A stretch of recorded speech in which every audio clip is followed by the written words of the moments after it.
¿Puede el simple gesto de levantar una mano en silencio transformar el destino democrático de más de 60 millones de personas?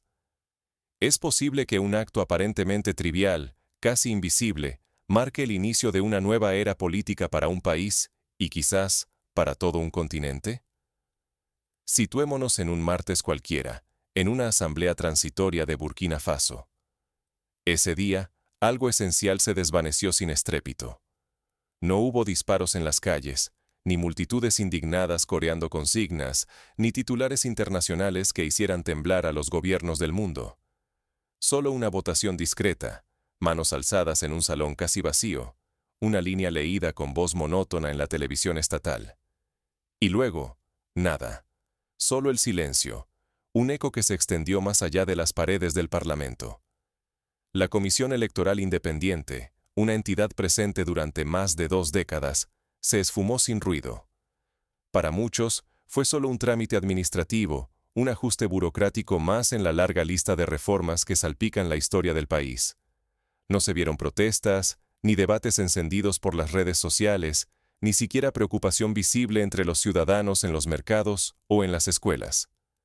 Sin embargo, lo que realmente desapareció no fue solo una comisión con nombre y dirección. Lo que se desintegró fue el mecanismo invisible que determinaba quién contaba y quién era ignorado en el mapa político nacional. No era una simple oficina llena de papeles. Era la puerta de entrada para cualquier aspirante a actor legítimo dentro del juego del poder estatal. Durante más de 20 años, el poder político de Burkina Faso pasó necesariamente por ese filtro. Cada presidente, cada partido, cada candidato necesitó su validación. Sin su sello, no existías ante la ley, por mucha popularidad que tuvieras en los barrios o en las aldeas remotas. La comisión no solo organizaba elecciones, fabricaba, en la práctica, la realidad política del país, eligiendo quién podía existir en el tablero de la democracia y quién quedaría relegado a la sombra. Para comprender la magnitud de este cambio, debemos retroceder en el tiempo.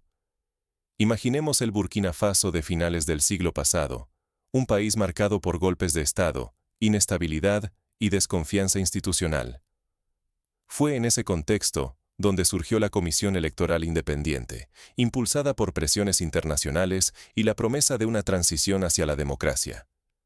Su misión era clara: garantizar elecciones libres, transparentes y creíbles, al menos ante los ojos de la comunidad internacional. Pensemos en ejemplos similares. En Sudáfrica, tras el fin del apartheid, la Comisión Electoral Independiente fue un símbolo de ruptura con el pasado segregacionista. En Ruanda, después del genocidio, la creación de organismos electorales fue vista como la única vía para restaurar la confianza en el sistema político. En todos estos casos, la Comisión Electoral se convirtió en el guardián de la legitimidad, el árbitro supuestamente neutral entre bandos enfrentados. Detrás de cada elección hay una pregunta incómoda. ¿Quién decide realmente quién puede participar o quién gana de verdad? En Burkina Faso, durante más de 2 décadas, la respuesta fue simple y temida: la Comisión Electoral Independiente. Desde sus despachos, este órgano controlaba el padrón electoral, eligiendo quién tendría voz y quién quedaría excluido de la vida pública. Allí, línea a línea, se trazaban los mapas electorales, decidiendo si una región contaría o simplemente desaparecería del tablero político. Nada ni nadie podía entrar en la contienda sin su bendición.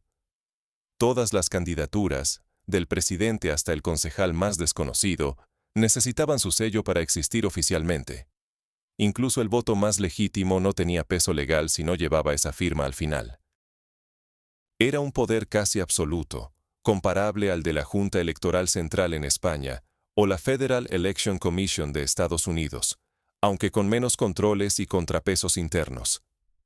Por eso, durante más de 20 años, ningún presidente, ningún general, ningún partido, por enemigos que fueran, se atrevió a desafiarla abiertamente. La comisión era intocable, el árbitro absoluto, capaz de construir o destruir carreras, gobiernos y futuros. Más que organizar elecciones, fabricaba la realidad política del país, decidiendo quién podía existir y quién quedaría relegado a la sombra. Era, en términos prácticos, la impresora oficial de la legitimidad política. Sin embargo, este árbitro no nació de una presión popular. Su creación fue empujada y financiada desde el exterior, para cumplir con estándares y deseos ajenos. En el caso de Burkina Faso, los fondos y la supervisión provenían, en gran medida, de organizaciones internacionales como la Unión Europea, Naciones Unidas y países donantes occidentales. El objetivo no era satisfacer a la ciudadanía, sino complacer a quienes observaban desde fuera, preocupados por la estabilidad regional y la imagen que transmitía el país al mundo. Así, la validación internacional, no la voluntad popular, se volvió la única llave para la legitimidad. El resultado: Burkina Faso tenía elecciones aplaudidas por observadores extranjeros, pero las grandes decisiones dependían siempre del visto bueno foráneo. Año tras año, el ritual democrático se repetía, con informes que subrayaban la madurez política, sin que la soberanía real cambiara de manos. Aquí surge la pregunta crucial. Si el poder depende siempre de la aprobación de actores externos, ¿dónde queda la dignidad de un pueblo? ¿Dónde termina la soberanía y comienza la tutela? Cada voto, cada elección, cada resultado era reflejo de una realidad fabricada para exportar una imagen aceptable, no para responder a las verdaderas necesidades nacionales. En palabras de pensadores africanos, era la democracia del escaparate, bonita para la foto, vacía en la vida diaria. Pero, ¿qué ocurre cuando un líder rechaza este juego y decide romper las reglas fundamentales? La decisión de desafiar este sistema no solo pone en juego la legitimidad internacional, sino la existencia misma de la democracia tal como el país la conocía. Es el inicio de un enfrentamiento sin precedentes entre soberanía interna y control externo. Pensemos en otros casos. Cuando Ghana decidió nacionalizar sus recursos en los años 60, desafió los intereses coloniales y pagó un alto precio en aislamiento. Cuando Etiopía reformó su sistema electoral, enfrentó sanciones, pero también fortaleció su control interno. ¿Puede un Estado asumir todo el control del proceso electoral sin árbitros externos? ¿Representa esto un riesgo grave o una oportunidad para redefinir la soberanía desde adentro? Estas preguntas no solo afectan a Burkina Faso, sino a todo el continente africano y a países del sur global que buscan sacudirse la tutela extranjera. Cuando Ibrahim Traoré ascendió al poder, no buscó la legitimidad internacional de inmediato. Su prioridad era otra: restaurar la seguridad, expulsar a las tropas extranjeras que seguían presentes en suelo burkinés y reconstruir un Estado fragmentado, incapaz de controlar grandes extensiones del país. En este sentido, su estrategia recordaba la de Thomas Sankara, quien en los años 80 priorizó la autosuficiencia frente a la dependencia de la ayuda externa. Durante casi 2 años, Traoré no intervino en la Comisión Electoral Independiente. No fue por temor, sino por una duda fundamental. ¿A quién servía realmente esa puerta de entrada al poder? ¿A la nación burkinesa o a intereses ajenos disfrazados de neutralidad? Esta sospecha no era infundada. En países como Costa de Marfil o Nigeria, la influencia extranjera en los procesos electorales ha sido motivo de controversia y desconfianza popular. La decisión llegó sin previo aviso. La comisión, que durante más de 2 décadas había sido presentada como árbitro imparcial y garantía de democracia, fue disuelta en cuestión de minutos. Una votación rápida, seguida de un comunicado frío en la televisión estatal. Sus competencias no desaparecieron, sino que se transfirieron sin filtros al Ministerio de Administración Territorial, el núcleo operativo del Estado. Este movimiento recordó a la abolición de la Comisión Electoral en Egipto tras la Primavera Árabe, cuando el control electoral volvió al Ministerio del Interior, generando tanto esperanza como temor. Ahora, la misma institución encargada de gestionar la identidad ciudadana, el territorio y la seguridad es la que decide quién puede votar, quién puede competir y quién resulta electo. Todo el proceso electoral quedó bajo el control de un solo órgano, fusionando la maquinaria estatal con la llave del poder político. Es como si en Estados Unidos, la administración de las elecciones federales pasara directamente al Departamento de Seguridad Nacional, eliminando los controles independientes. Ya no existe un árbitro verdaderamente independiente. El Estado dejó de delegar la fabricación de legitimidad en una comisión externa y asumió la responsabilidad de decidir, desde adentro, quién gobierna y bajo qué reglas. Este es un paso arriesgado, pero también puede ser visto como una afirmación de soberanía plena. ¿Se trata de una concentración peligrosa de poder? ¿O por primera vez existe la posibilidad de que la legitimidad política surja de la soberanía interna? Los riesgos son claros. Menos supervisión y menor arbitraje externo pueden facilitar abusos, como ocurrió en Zimbabue bajo el control absoluto de Robert Mugabe. Pero también surge una oportunidad inédita: que el pueblo burkinés, a través de sus propias instituciones, defina quién manda y según qué criterios, como intentó hacer Bolivia bajo la presidencia de Evo Morales con sus reformas electorales. Este cambio fue tan abrupto que por un instante, el silencio reemplazó a la protesta. ¿Por qué la sociedad burkinesa aceptó este viraje sin resistencia? ¿Qué revela ese silencio? ¿Resignación, agotamiento o la esperanza de que esta vez la soberanía sea real? Para entenderlo, comparémoslo con lo ocurrido en Túnez tras la revolución. La ciudadanía, hastiada de instituciones que no respondían a sus necesidades, optó por dar un margen de confianza a los nuevos líderes, esperando resultados concretos antes de juzgar. Pero ¿qué significa realmente para un pueblo tomar el control total de su propio destino político?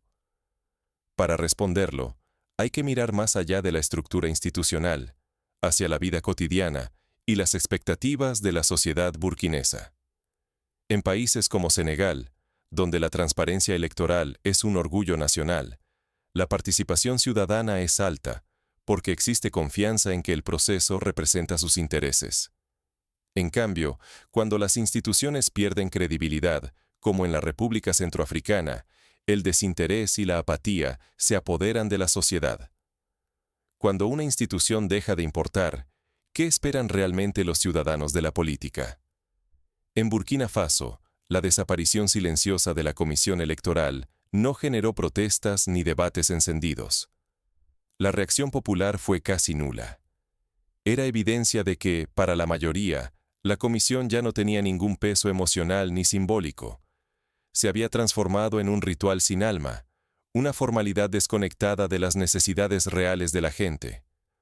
Para la juventud, los símbolos y las tradiciones institucionales perdieron sentido hace tiempo.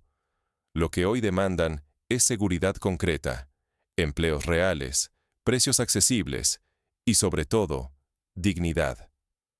Ya no basta con que existan organismos. Si no producen resultados visibles, dejan de contar. Este fenómeno no es exclusivo de Burkina Faso. En Chile, las protestas de 2019 demostraron que la ciudadanía exige cambios tangibles, no solo reformas formales. El giro es profundo. El poder ahora tiene rostro y nombre. Se acabaron los laberintos burocráticos que antes diluían la responsabilidad o escondían el fracaso. Si algo falla, todos saben exactamente a quién exigirle cuentas y soluciones.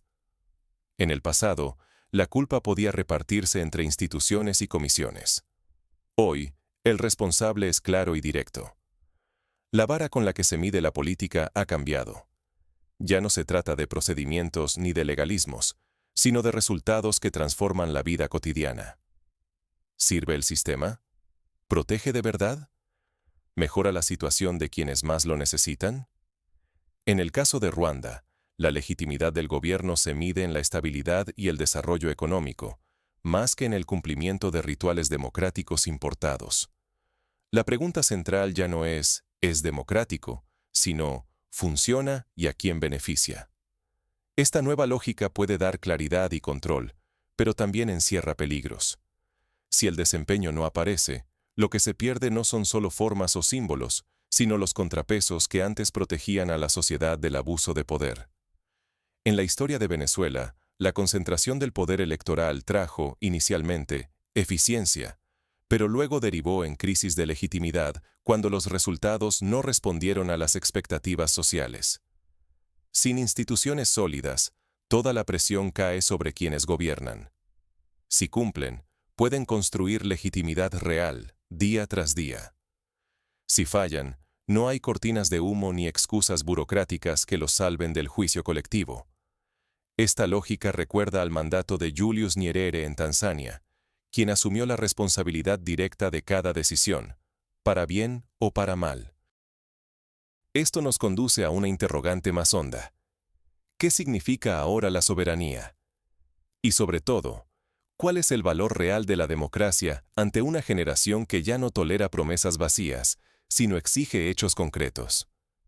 En la India, la transición hacia una democracia funcional fue posible solo cuando la gente percibió que sus necesidades básicas eran atendidas, no solo cuando se cumplían los formalismos institucionales. La historia no termina aquí. Este nuevo paradigma plantea desafíos inesperados para quienes detentan el poder y para una sociedad que busca apropiarse de su destino. ¿Qué ocurre cuando las reglas del juego dejan de ser reconocibles incluso para los propios jugadores? ¿Cómo se reconstruye la confianza en un sistema que acaba de romper con décadas de tradiciones? ¿Y si la legitimidad no es un sello, sino una conquista diaria? Esta pregunta no solo desafía el futuro de Burkina Faso, sino también el rumbo de cualquier nación que anhele soberanía auténtica. En el caso de Islandia, tras la crisis financiera de 2008, la legitimidad política se reconstruyó a través de asambleas ciudadanas y consultas populares, no solo a través de elecciones tradicionales. En Burkina Faso, la legitimidad de los líderes ya no se apoya en ceremonias ni en papeles oficiales. Cumplir con rituales o recibir la bendición de instituciones externas ha dejado de ser suficiente. Ahora, el gobierno debe demostrar, cada día, que puede garantizar seguridad, prosperidad y dignidad a su pueblo. Ese es el nuevo examen. Una prueba constante y exigente, donde el fracaso tiene consecuencias inmediatas y visibles. El modelo burkinés transforma las elecciones en un termómetro de confianza, no en el único acto de validación política. Votar sigue teniendo peso, pero ya no justifica todo. La confianza social se construye y se pierde con la misma rapidez, dependiendo de los resultados tangibles. La legitimidad se forja desde abajo, desde la vida cotidiana, no se impone desde arriba. Este fenómeno se observa en países como Suiza, donde la democracia directa obliga a los líderes a responder constantemente a las demandas ciudadanas. Para el capitán Traoré y quienes lo sigan, el riesgo real no está en los textos legales ni en la opinión de observadores extranjeros. El verdadero peligro es fallar en lo esencial, la seguridad y el bienestar de la gente común. Si no logra esto, perderá el respaldo social, y con él, todo poder político, sin importar la legalidad formal. En Liberia, la presidenta Ellen Johnson Sirleaf aprendió que la legitimidad se gana, sobre todo, resolviendo problemas concretos. Este nuevo paradigma convierte al sistema político en una herramienta urgente para la supervivencia nacional. Deja de ser un espectáculo dirigido a donantes o a organismos internacionales. La política se transforma en el escenario donde se juega el destino real del pueblo. Las conferencias y los informes ya no bastan. La gente quiere cambios visibles. La lección para África y para el mundo es contundente. Una democracia importada, sin soberanía, es solo otra forma de dependencia. Si las instituciones no reflejan la realidad y las necesidades propias, se vuelven estructuras vacías, incapaces de cambiar vidas. El reto está en crear sistemas propios, aunque imperfectos, pero ligados a la historia y la identidad de cada nación. En Japón, la modernización se hizo a la medida, adaptando modelos extranjeros a la cultura local, no copiando sin reflexión. El precio de este experimento es altísimo. Si los líderes fallan, el colapso de la legitimidad no será lento ni burocrático. Será social, rápido y devastador. La paciencia popular es limitada, y la historia africana muestra cómo, en cuestión de días, una ruptura puede transformar el destino de un país. Recordemos el colapso de Zaire en los años 90. El sistema se desmoronó en semanas cuando la legitimidad desapareció. Más allá de Burkina Faso, la pregunta se extiende por todo el continente, y más allá. ¿Queremos la apariencia de libertad o la sustancia de la soberanía? ¿Estamos listos para abandonar rituales vacíos y arriesgarnos a construir sistemas verdaderamente propios? En América Latina, la ola de constituyentes de los últimos años muestra un deseo similar de reescribir las reglas desde adentro. Pero, ¿cómo se vive esa tensión día tras día? ¿Qué ocurre cuando la presión de la realidad prueba, sin piedad, cada promesa? Imagina a una madre burkinesa en las afueras de Ouagadougou, esperando ver mejoras en la escuela de sus hijos.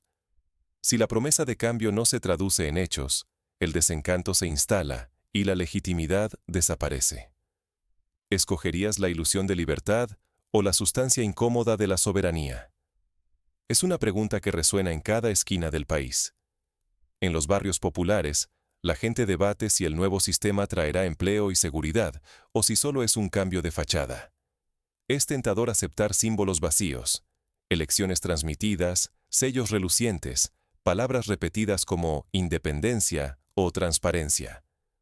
Pero la historia reciente de Burkina Faso nos exige mirar detrás del espectáculo y preguntar, ¿quién sostiene realmente el timón de un país?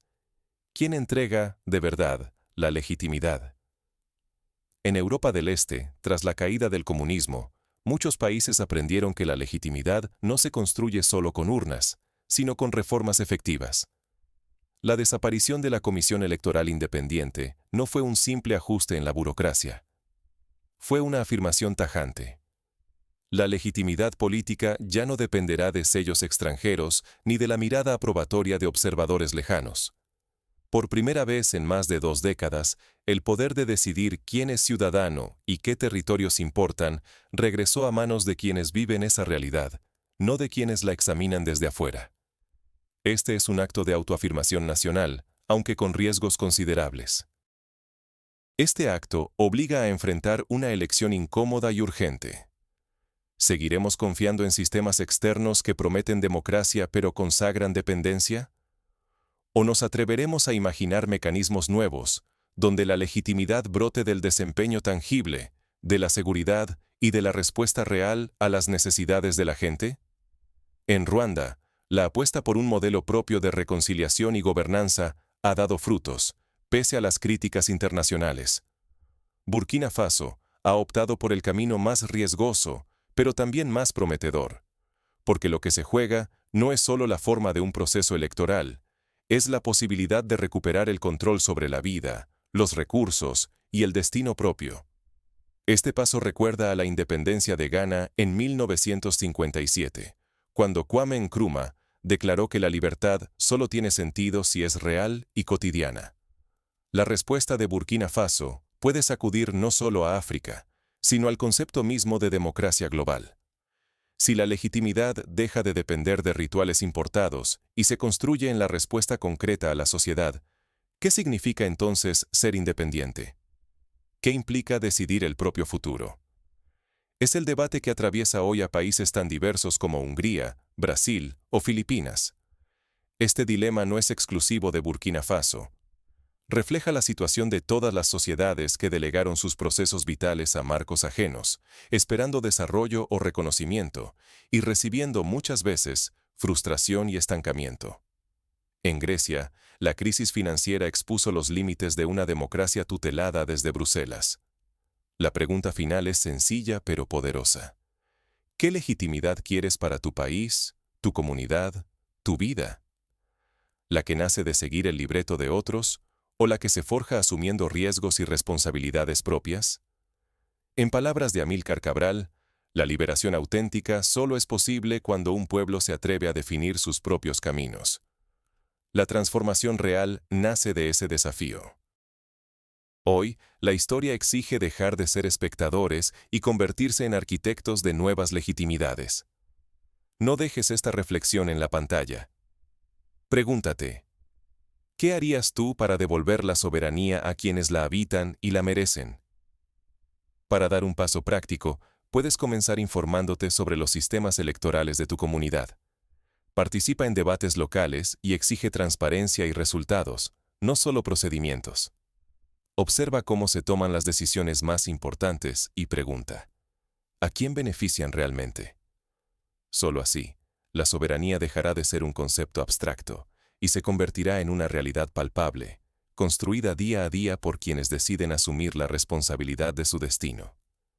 Quizás ahora dudes si estos riesgos valen la pena, o te cuestiones cómo funcionaría, en la práctica, un modelo de legitimidad verdaderamente local. La historia, sin embargo, nos enseña que la verdadera independencia siempre implica riesgos, pero también la posibilidad de conquistar una dignidad que ninguna institución importada puede garantizar. Así que la próxima vez que veas una mano levantarse en silencio en cualquier asamblea del mundo, recuerda: ese gesto, por pequeño que parezca, puede contener el poder de transformar